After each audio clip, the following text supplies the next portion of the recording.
ઓમ નમઃ શિવાય।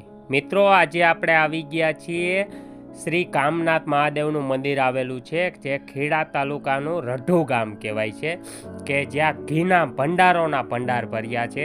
તો આજે આપણે ત્યાં આવી ગયા છીએ। ત્યાંના હું તમને મહાદેવના દર્શન પણ કરાવીશ અને તમને ઘીના જે મટકા ભર્યા છે એના હું તમને પણ દર્શન કરાવીશ। તો જો મારી ચેનલમાં નવા હો, પહેલી વાર હો, તો મારી ચેનલને લાઈક કરજો, શેર કરજો અને સબસ્ક્રાઈબ કરવાનું ભૂલતા નહીં। ખેડા તાલુકાના ખેડા ધોળકા હાઈવે રઘુ ગામ આવેલું છે, જે ગામની દક્ષિણે વાસ્ત્રક નદી આવેલી છે, જે 5 નદીનો સંગમ થાય છે, જેની પાસે શ્રી કામનાથ મહાદેવનું અતિ પ્રાચીન શિવલિંગ છે, જ્યાં સંવત 1445થી અખંડ જ્યોત પ્રચલિત છે। આ મહાદેવ ભારતનું બીજું કાશી કહી શકાય છે, જ્યાં ઉગમણી નદી, ઉગમણું મહાદેવ અને ઉગમણું સ્મશાન આવેલું છે। આ જ્યોત રઢુના પટેલ જેસનભાઈ હીરાભાઈ લાવેલ હતા। તેઓને એવો નિયમ હતો કે મહાદેવના દર્શન કર્યા સિવાય ચા કે અન્ય કોઈ વસ્તુ લેવી નહીં। આ પ્રમાણે નિત્યક્રમ ચાલતો તે સમયે રઘુ ગામના કોઈ શિવલિંગ ન હતું, જેથી તેઓ વાસ્ત્રક નદી ઓળંગી સામે કિનારે પુનાજ ગામ મહાદેવના મંદિરે દર્શન કરવા નિયમિત જવાનો નિયમ હતો। ભાગ્યવંશ વાસ્ત્રક નદીના ભયંકર પૂર આવ્યું, જેથી તેઓ દર્શન કરવા જઈ શક્યા નહીં અને નદીમાં પાણીનું પૂર 8 દિવસ સુધી રહ્યું। ત્યાં સુધી તેઓએ તેમના નિયમ મુજબ ચા કે અન્ન સિવાય 8 દિવસ ઉપવાસ કર્યો। તેઓએ 8મી રાત્રે ભગવાન મહાદેવે સ્વપ્નમાં આવ્યા। તેમને મહાદેવજીએ કહ્યું, હે વત્સ્ય, તું મને અહીંયાથી તારે ગામ એક ઘીનો દીવો પ્રગટાવી તારી સાથે મને લઈ જા। હું ત્યાં બિરાજમાન થઈશ।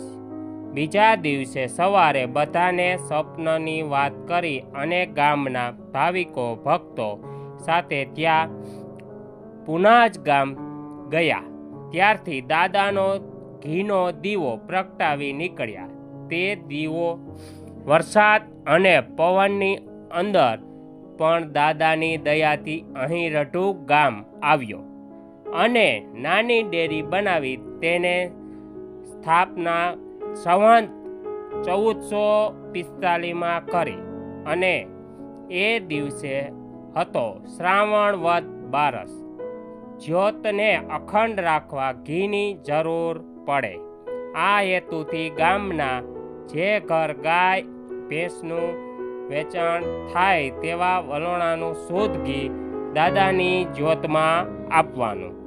આ શ્રદ્ધાળુઓએ દ્વારા ઘીનો પ્રવાહ અવિચર વહેતો રહ્યો અને સૌથી મનોકામનાઓ પણ પૂર્ણ થયા લાગી।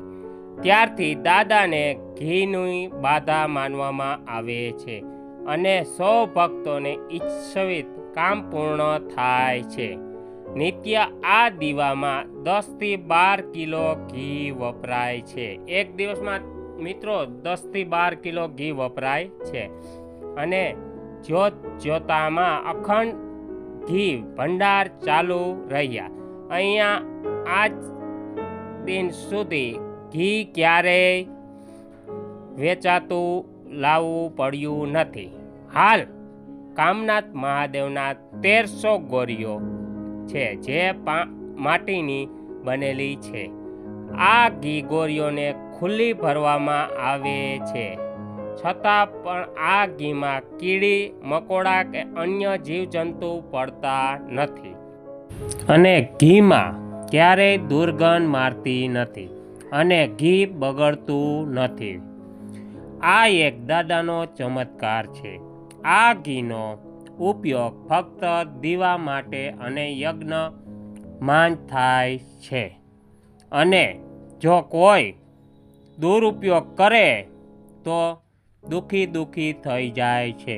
અહીંયા સંવત 2056થી શ્રાવણ માસમાં આખો મહિનો હોમર યજ્ઞ કરવામાં આવે છે, જે સવારે 6 થી સાંજ સુધી સતત ચાલે છે.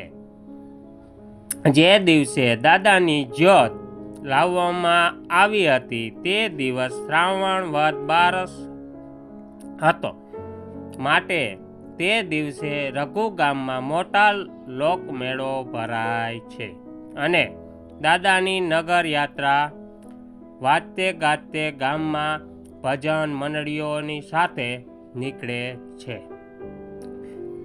તેમજ આ દિવસે ગામમાં ઘરે ઘરેથી દાદાની ઉજવણી કરવામાં આવે છે.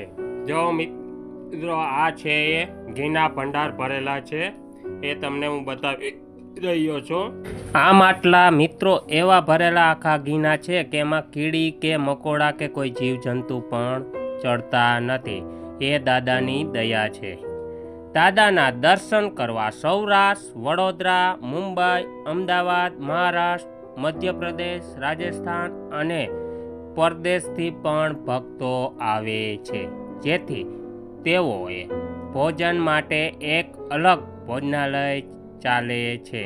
રઘુ ગામમાં સ્વાતંત્ર્ય સેવાની મુક્ત સેવા પરમ પૂજ્ય શ્રી રવિશંકર મહારાજનો જન્મ થયો હોવાથી તેમના નામની શ્રી રવિશંકર મહારાજ અન્નક્ષેત્ર નિઃશુલ્કપણે શરૂ કરેલ છે. આ તમામ પ્રકૃતિઓ શ્રદ્ધાળુ ભક્તોના સાથ સહકાર અને મદદથી કરવામાં આવે છે.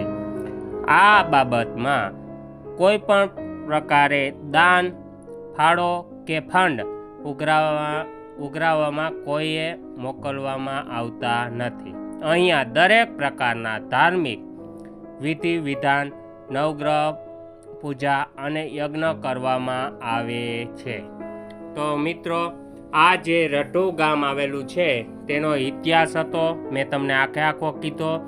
અને જો આ ઇતિહાસ તમને જો મજા આવે તો મારી ચેનલને સબસ્ક્રાઈબ કરજો, લાઈક કરજો અને શેર કરવાનું ભૂલતા નહીં. કેમ કે આ આપણે જેટલા લોકો જોવે એને ખ્યાલ આવે કે આવું મંદિર પણ આપણા એક આવેલું છે, કે અમદાવાદ જતાં જો રસ્તામાં ખેડામાં આવતું હોય અને આપણે હજી અત્યાર સુધીમાં ના ગયા હોય તો આ મંદિર પણ એટલું પુરાણું છે અને સરસ મજાનું મંદિર આવેલું છે. તો મિત્રો, ખાસ કરીને તમે જો મંદિરની આખું સોનાનું હોય ને એવું મંદિર તમને દેખાય છે. તો મિત્રો, મારી પાસે જેટલી માહિતી હતી અને જે હતું એ મેં તમને કહી દીધું છે. તો મિત્રો, ખાસ કરી અને મારી ચેનલને લાઈક કરજો, શેર કરજો અને સબસ્ક્રાઈબ કરવાનું ભૂલતા નહીં. હર હર મહાદેવ, હર જય મહાદેવ. ઓમ નમઃ શિવાય.